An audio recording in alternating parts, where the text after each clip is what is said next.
Today we're looking at note 7.7, transform logs. So I just took these two logarithmic equations and graphs from your notes already from note 7.5. So I just took log base 2 of x, and I just picked a couple of points from that we're able to graph easily, and I went ahead and graphed that. So this is log base 2 of x, and this is log base 10 of x. Again, just pick the three easiest points to plot on the graph here. So what I want to talk about is transforming these two log graphs. So if I have log base 2 of x plus 3, or quantity x plus 3, minus 4, just from previous lessons, you should know that that plus 3 inside the parentheses there moves my graph left 3, and that minus 4 on the outside of the parentheses moves my graph down 4. So I'm basically picking up my origin, which is here, and I'm moving it left 1, 2, 3, down 1, 2, 3, 4, and so there I'm going to put my new origin. Okay, from my new origin, on the outside here I don't have any number or negative sign, so that means I'm just going to plot my original points as is from my new origin. So I've got 1/2 -1,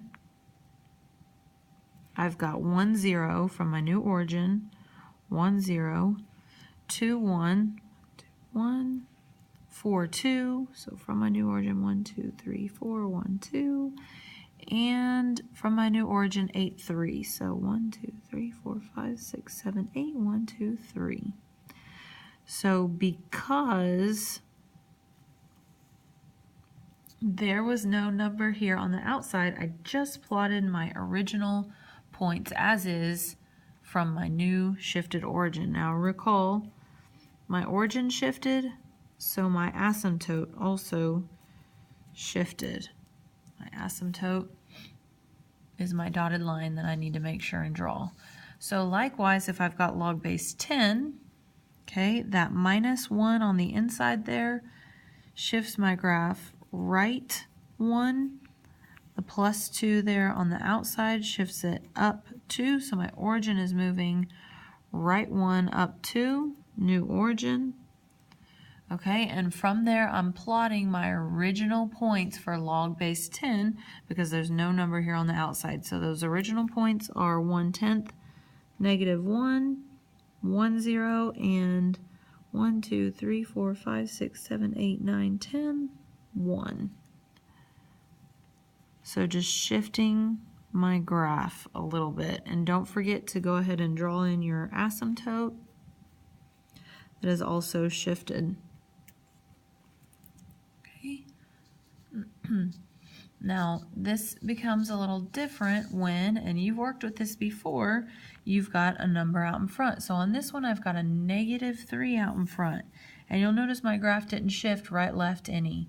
So the only thing I need to do is not change the origin because it didn't shift right, left, up, or down. I need to take all of my original y values and multiply them by -3. And remember, I'm using these x and y values because we're dealing with a log base 2. So my x and y values for log base 2 are 1/2, -1, 1, 0, 2, 1, and 4, 2, 8, 3. But since I have that -3 on the outside, I'm going to take all of my y values and multiply them by -3. So that's going to become +3. That still stays 0. When I multiply that by -3, it becomes -3. Multiply 2 by -3, it becomes -6. And last but not least, when I multiply 3 by -3, it becomes -9. So basically, I can get rid of these. Here are my new points that I'm plotting. So from my origin, I've got 1/2 up 1, 2, 3. I've got 1, 0.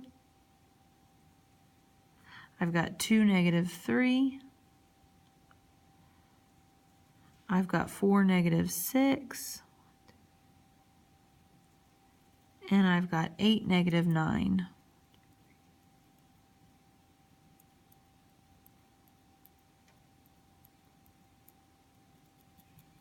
Okay, so my graph has stretched out by 3, as well as it is reflected over the x-axis. So my asymptote is still here at x equals 0, because remember my graph didn't shift left, right at all. Okay, now looking at a similar type of change with log base 10. So just to recall my points for log base 10, if I look up here, or 1/10, -1, 1, 0, and 10, 1. Okay, those are my original points for log base 10, but here I've got this -1 on the outside, so I need to take all of my y values and multiply them by -1. So that would turn to positive, that would still stay 0, and that would turn to negative. So I can get rid of those and plot my new points, except, oh wait, it shifted up 5, so I need to move my origin up 1, 2, 3, 4, 5. But did that change my asymptote? Hopefully your answer would be no. My asymptote is still here. Okay, it didn't shift left or right, so my asymptote stays the same spot. And now for my new origin here, I need to plot 1/10, +1, 1, 0,